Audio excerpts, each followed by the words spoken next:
it's Angela here again at the chicken coop, and today I'm going to do a little bit something different.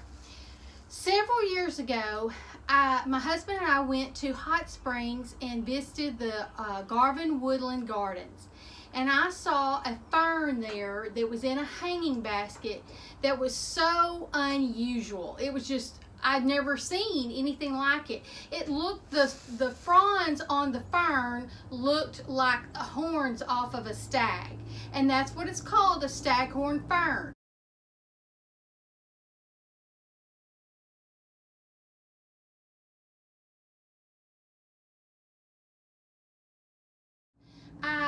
I inquired about it at the place, and they had told me that's what it was. They didn't have any for sale. I would have loved to bought one then.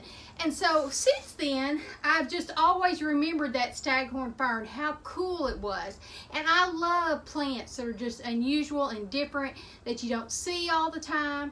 And so the other day, I was at a garden center here locally, and I found one, and it was such a reasonable price too. I was shocked. So it's a small little fern, and it was $4.95. So since then, I've been doing some research about how to mount these, and there's different ways you can do it.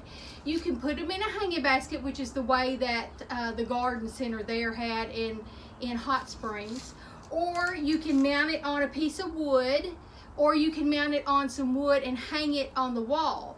Now in nature, these are epiphyllums, and they grow to a tree and are grown kind of in the undercarriage of a tree, so they got a dappled light, and they attach to the tree.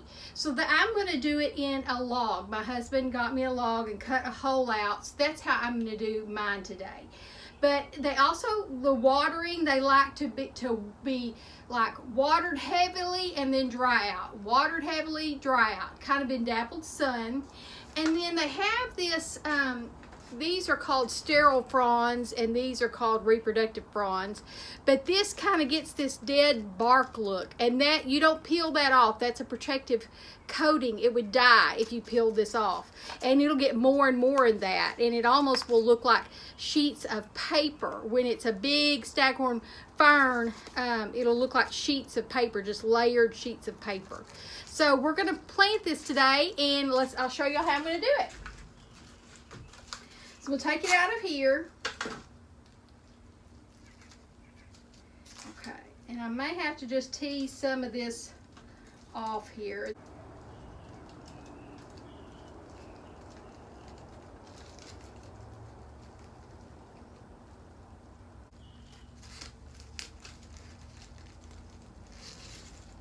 My husband cut it with the biggest hole saw that he had.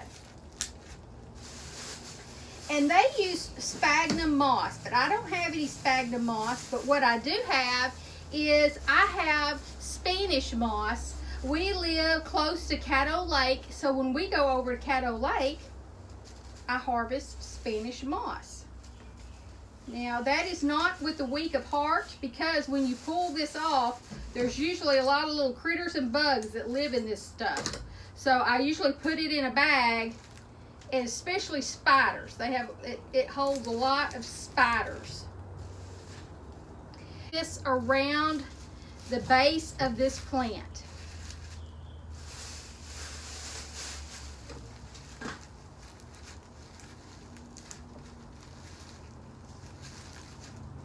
Kind of make a ball around the base of the plant.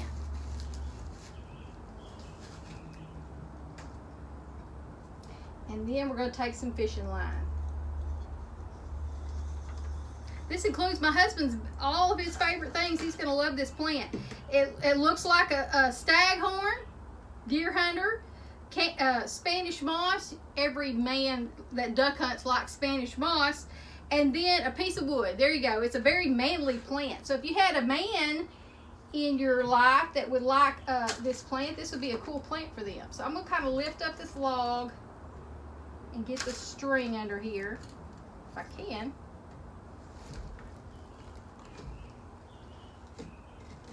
And I'm going to tie this.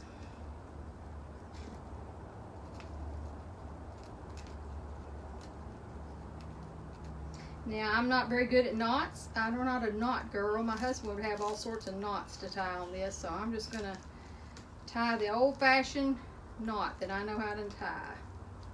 I think it keeps kind of wanting to spread on me. This might be better with two people.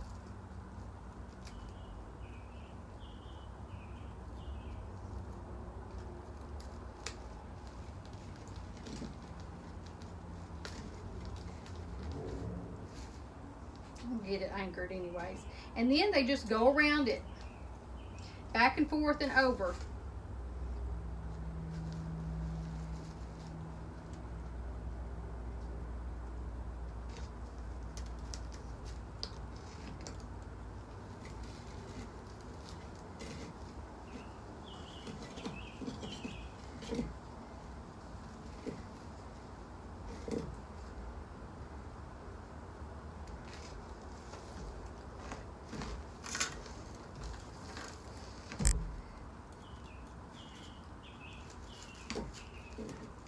Over this way some.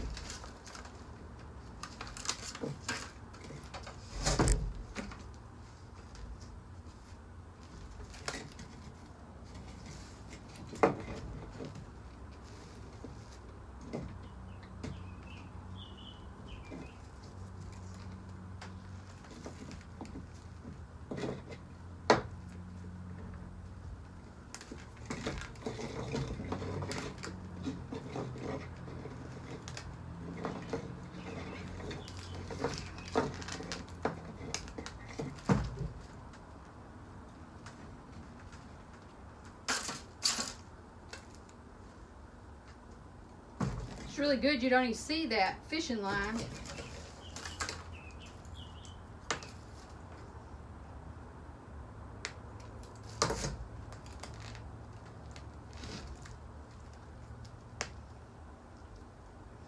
Now I'm just going to tie a knot again.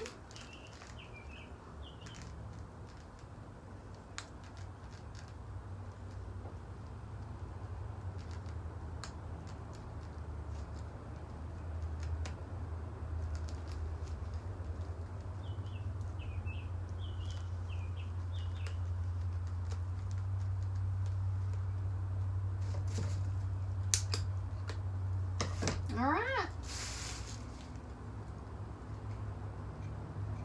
Put this right back up. My husband will get me if I don't keep his line like he likes it. All right. And then they said that you can mist this, but every once in a while you want to soak it, really get it good and wet, and then let it dry out. Good and wet and let it dry out. And I'm going to put it in my garden underneath a tree on my deck area that gets some dappled sun. I'll show y'all that where I'm going to place it here in just a minute, okay?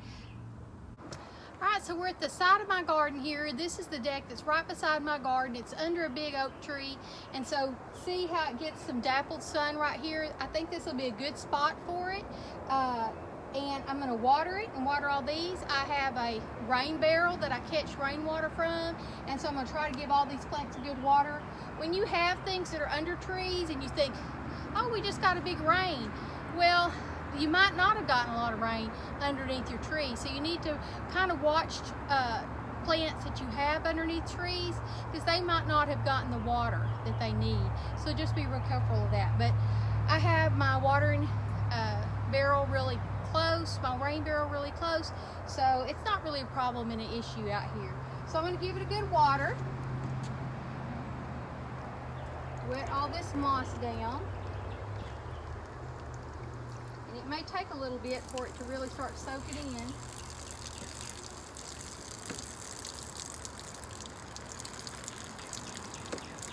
But I think this moss will really hold in some of the moisture. And we'll see how it does.